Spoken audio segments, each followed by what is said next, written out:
Magandang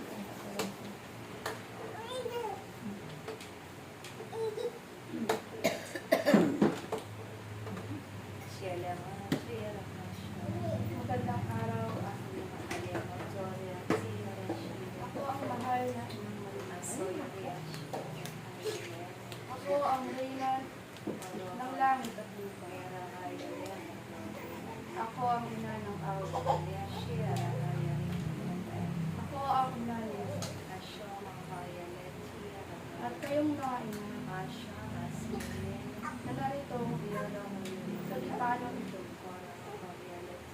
Ako'y nagpapasalamat sa iyo. Bagamat kayo ay mga kapagpuran sa inyong mga pagkakas at siramin. Muli kami ko kayo naharap Dito kayo. at bilangan ka na makinig ko.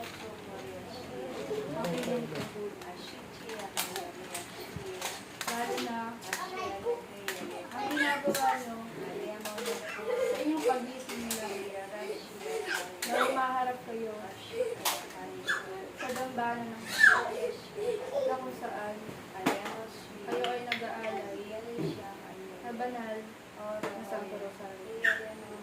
Ito ay isang matibay na kalakasan, lalo na sa nagaganap sa inyo. Kayo ang mga itinakda na mag-alay ng dasal hindi lamang sa inyong pamilya, hindi lamang sa inyong paligid, kundi na rin sa mga kapwa niyo na hindi pa nakakatulad sa atin. Pati na rin ang mga kaluluwa na nangurahan sa kaluluwa. Ang inyong pagdarasal ay nakapulong upang sila ay pangarapin kaya't narito ako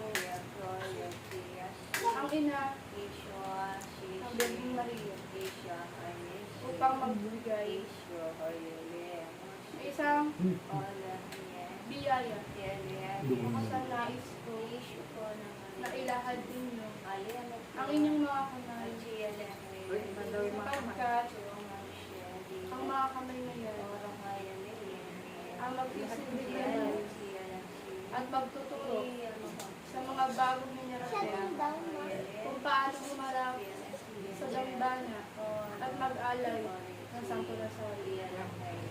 Ang pagdadarasal na yan ay hindi umaabot ng ilang oras.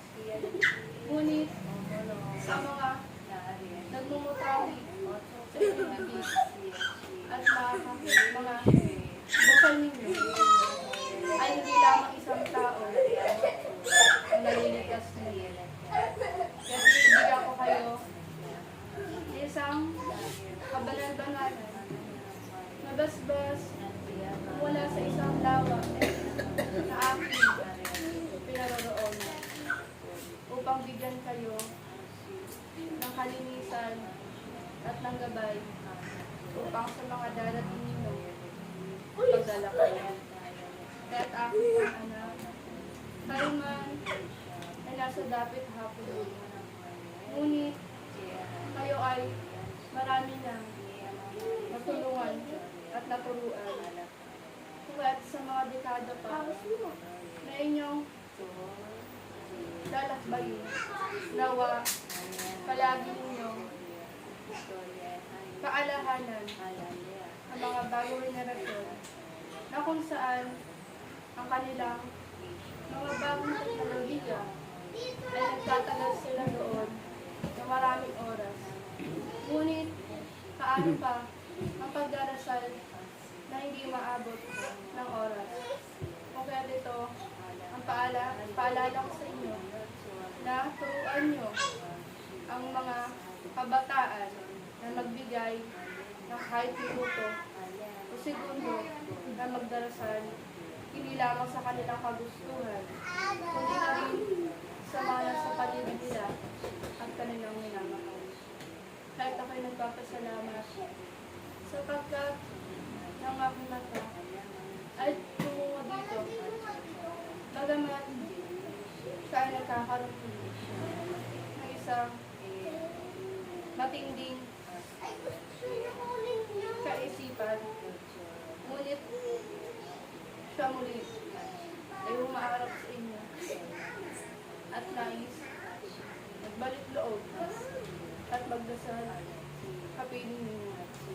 Kung kaya ang batang ito, bagamat saan may mga pagsilis na, gabayan niyo pa rin upang hindi maligaw ng landas. Amen. Sapagkat ang batang ito ang isa sa mga mangungunang maggagabay sa mga henerasyon. Ang batang ito ang isa sa magpapalaganap hindi lamang sa kabataan, ngunit sa mga matatanda na hindi pa nakakarating dito. Ang kanyang kapangyarihan na binigay ng ating Ama ay ginagamit niya upang maghalo hindi lamang ng kabataan, kundi na rin ang mga galing sa isang matinding kulungan na kailangan ng gabay ninyong mga ina. O kaya, lumapit ka, aking pumulong.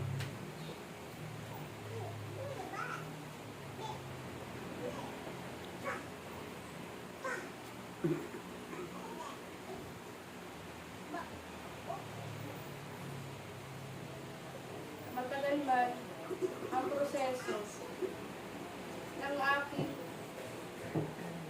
plano.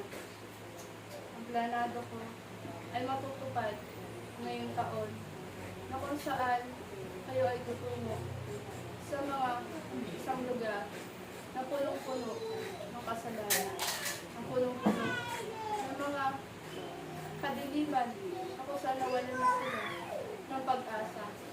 Nais ko, ito ay iyong pag-aralan na kung saan sa isang bahagi ng mata sa iyong kapatid ay magkakaroon kayo ng isang pundasyon na mga hindi lamang kabataan, pati na rin ang mga nakulong sa loob ng kulungan.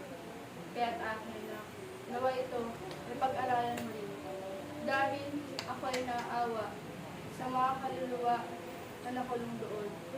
Kung kaya nawa ang aking habilin sa iyo, aking ina, na ito'y bigyan mo ng pansin at pag-usapan mo ng aking giniko na kung saan naggagabay sa mga nakatulong.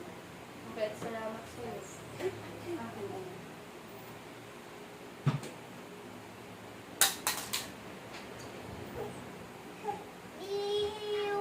Kung kaya't kayo na aking mga ina, kayo ay veterano na sa mga pakikipaglaban. Kung kaya't nais ko din na ipasa nyo na at ibahagi nyo na ang inyong mga kaalaman sa mga tao wala pang malay sa nangyayari sa mundo. Kayo na mismo ang kumilos at tumayo kahit walang pahintulot na inyong lingkod at walang kaya kapalit ay kayo ay magdasal hindi lang sa inyong tirahan. Pati na rin kung saan kayo itinakbo. Huwag na kayo tumanggi pa o magkaroon ng isang pagkakaba sapagkat kayo ay itinakda na isa sa mga magliligtas at maghahayo sa mga taong nagkakaroon at naghahanap ng kasagutan. Kaya mga ako'y nagpapasalamat sa inyo at nagagalak ang inyong mga katatagan at katibayan ng puso at kalinisan ng puso ay aking nakikita. Salamat. Aking salamat. Praise Yahweh.